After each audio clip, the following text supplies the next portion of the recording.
नवा रायपुर में बैठे हैं, तो यहाँ बैठकर हम जो पिछड़े इलाके हैं एकदम उनका जिक्र ना करें तो मुझे लगता है कि नाइंसाफी होगी।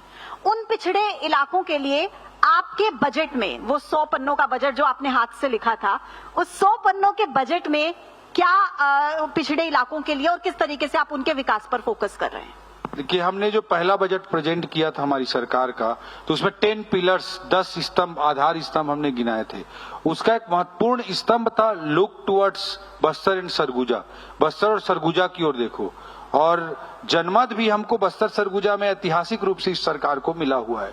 तो निश्चित रूप से बस्तर सरगुजा हमारे विकास की यात्रा में पिछड़े हुए क्षेत्र हैं तुलनात्मक रूप से, जैसा कि आपने कहा। इसलिए हमारा विशेष फोकस है। आप पूरे बजट को देखेंगे तो बस्तर सेंट्रिक, सरगुजा सेंट्रिक बहुत सारे इनिशिएटिव्स रहते हैं। जैसे उदाहरण के तौर पर मैं कहना चाहूंगा तेंदुपत्ता, 4,000 रुपए से 5,500 रुपए तेंदुपत्ते के प्रति मानक बोरा का भुगतान करने का निर्णय अगर हमारी सरकार करती है तो इसका मेजर लाभ बस्तर सरगुजा जैसे दूरस्थ अंचलों को, वनवासी क्षेत्रों को इसका बड़ा लाभ मिल पाता है। आज नक्सलवाद समाप्त होने के कगार पर है। इसके पीछे जो महत्वपूर्ण कारण है कि पिछले दशक से जो भाजपा की पिछली सरकार थी, उस समय से ही बस्तर पर बहुत ज्यादा फोकस किया गया। सरगुजा के नक्सलवाद को पहले ही समाप्त कर दिया गया था। आज बस्तर का धुड़माराज जैसा गांव United Nation World Tourism Organization के बेस्ट 20 टूरिज्म विलेज में शामिल है। आज कांगेर वैली नेशनल पार्क को यूनेस्को ने एक वर्ल्ड हेरिटेज साइट का दर्जा दिया है। तो ये सारी चीजें आज सब तरफ हो रही हैं। चाहे मैं तेंदुपत्ता की बात करूं, चाहे प्रधानमंत्री आवास की बात करूं, 18 लाख लोगों को पिछले 5 साल में आवास के अधिकार से वंचित कर दिया गया था। 18 लाख लोगों को 1.5 साल में हमारी सरकार ने आवास स्वीकृत किया है। इसका मेजर प्रॉफिट जो गरीब लोग हैं, गरीब अंचल हैं, उस एरिया के लोगों को मिलता है।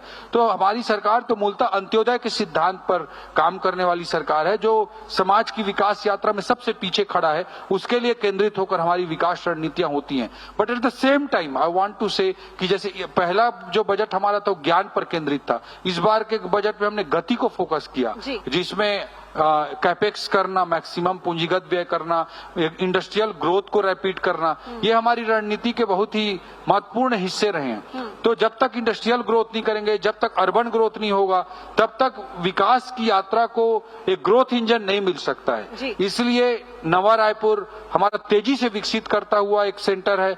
आज ही हमारे कैबिनेट ने SCR पास किया है, स्टेट कैपिटल रीजन, जिसमें नवा रायपुर, बीरगांव, भिलाई 3, पावर हाउस, चरौदा, रिसाली, भिलाई, दुर्ग, राजनांदगांव, इस पूरे अंचल को एक करते हुए एक यूनिफाइड प्लानिंग जो भारत सरकार की नीति आयोग का मैंडेट है, उसके अनुसार एक इंटीग्रेटेड इकोनॉमिक प्लानिंग इंश्योर की जा रही है, ताकि छत्तीसगढ़ के विकास के लिए ग्रोथ इंजन बन सके। और यहाँ से जो रैपिड इकोनॉमिक ग्रोथ होगा तो मैक्सिमम रेवेन्यू आएंगे। उसी से हम बस्तर के नक्सलवाद के खात्मे के लिए, बस्तर ओलंपिक के लिए, बस्तर के पोंडुम के लिए, वहाँ के टूरिज्म डेवलपमेंट के लिए, वहाँ के इंफ्रा डेवलपमेंट के लिए हम खर्च कर पाएंगे। तो हमारा एक इंटीग्रेटेड मॉडल है। आप क्योंकि देखिए इस वाले बजट में गति के कॉन्सेप्ट पर आप लोग बजट लेकर आए, good governance, accelerating infrastructure, technology and industrial growth, ये 4 फैक्टर्स थे इसमें। जब हम इंडस्ट्रियल ग्रोथ की बात करते हैं, इंफ्रास्ट्रक्चर की बात करते हैं, तो जाहिर तौर पर देखिए आप पर्यावरण मंत्री भी हैं, क्योंकि तो ये सवाल आपसे पूछना है मुझे। पर्यावरण के साथ हम कुछ ना कुछ छेड़छाड़ करते हैं, प्रकृति के साथ हम कुछ ना कुछ छेड़छाड़ करते हैं। और बस्तर, आप बार-बार आपकी बात में बस्तर का जिक्र था, बस्तर की तो प्राकृतिक सुंदरता इतनी ज्यादा है कि आप बैठकर उसे निहार सकते हैं। तो कहीं ना कहीं प्रकृति पर किस तरीके से आप लोग बचाने के लिए, पर्यावरण को बचाने के लिए, उस पर क्या सरकार का फोकस है? देखिए, अभी हमारे कैबिनेट में प्रेजेंटेशन हो रहा था कि जो जितने पेड़ कटेंगे उससे ज्यादा पेड़ उगाए जाएंगे। जहां भी कोई भी माइनिंग एक्टिविटी अगर कहीं हो रही है, तो कहीं भी अगर कोई माइनिंग एक्टिविटी हो रही है तो इन्वायरमेंट कंपनसेशन का पैसा, कैंपा का पैसा, उसको उपयोग करते हुए वन क्षेत्र जितना डीके होता है उससे ज्यादा वन क्षेत्र विस्तारित किया जाएगा। यह आदरणीय मुख्यमंत्री जी अभी हमारे कैबिनेट में सबको निर्देशित कर रहे थे, और ये स्वाभाविक तौर पर होता है।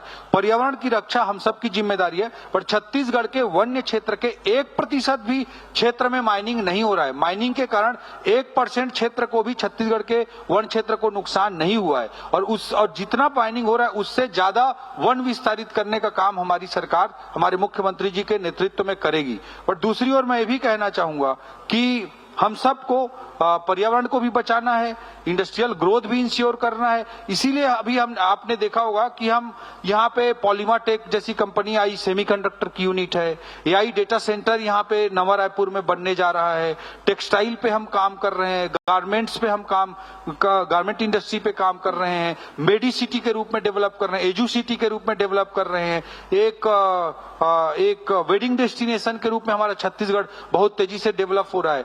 तो अल्टीमेटली नॉन पॉल्यूटिंग इंडस्ट्री को भी, लेबर इंटेंसिव मैन्युफैक्चरिंग को भी हम लेकिन प्रमोट कुछ कर जिलों रहे में हैं। कहा जा रहा है कि वाटर लेवल बहुत नीचे चला गया है। वो बहुत बड़ी दिक्कत है। अगर वाटर लेवल नीचे चला जाएगा तो जो पिछड़े हुए इलाके हैं वहां के लोग तो और पिछड़ जाएंगे, जो बैकवर्ड इलाके हैं उनके लिए सरकार की क्या योजना है? जी देखिए, बहुत सारी चीज, जैसे आपने इन्वायरमेंट की बात कही, आपने वाटर लेवल की बात कही, आपने पर्यावरण की बात कही। हम सब की जिम्मेदारी, सरकार को निश्चित रूप से पॉलिसी बनाना है, सरकार को काम करना है, बट हम नागरिकों के तौर पर भी हमको ये जिम्मेदारी लेनी चाहिए। आज हम छत्तीसगढ़ के गांव में जाते हैं, सब जगह तालाब खुदे हुए मिलते हैं। वो कोई मनरेगा से नहीं खुदे हैं, लोगों ने अपने से तालाब बनाया है। अब आज हम जाते हैं तो 100-100 साल पुराने बरगद और पीपल के पेड़ लगे हुए मिलते हैं हमको, जो आजादी के पहले के लगे हुए हैं। उसको किसी आदमी ने मनरेगा से या सरकार की किसी योजना से वो पेड़ नहीं लगाया है, वो पेड़ कहीं लोगों ने अपने जन सहयोग से लगाया है। आज हम एसी में बैठते हैं, हम सारी बिजली, गीजर भी यूज करना है, एसी भी यूज करना है, एसी यूज करना है और रजाई ओढ़ के सोना भी है। तो हमको भी, मुझे लगता है कि एक इंडिविजुअल के तौर पर भी पर्यावरण की दिशा में सोचना चाहिए। बहुत पर्यावरण पे हम बात करेंगे के साथ ही पर्यावरण को बचाया जा निश्चित रूप सकता है। से। मेरे आखिरी के 2-3 सवाल रैपिड फायर टाइप सवाल नहीं है। Definitely। अगर आप राजनीति में नहीं होते तो क्या होते? वैसे तो आईएएस अफसर आप नहीं बोलेंगे, इसके अलावा आप क्या होते ये बताइए जल्दी से हमारे दर्शकों। बहुत बड़ा साहित्यकार और बहुत बड़ा इन्वेस्टर, आप- स्टॉक मार्केट इन्वेस्टर। क्या बात है, तालियां बजा दीजिए। Favourite stock Chhattisgarhi market dish- में मैं बहुत डिश। बड़ा इन्वेस्टर होता, मुझे लगता है शायद देश और दुनिया जानता। तभी आपने 2 करोड़ से 24 करोड़ बना। वो तो बहुत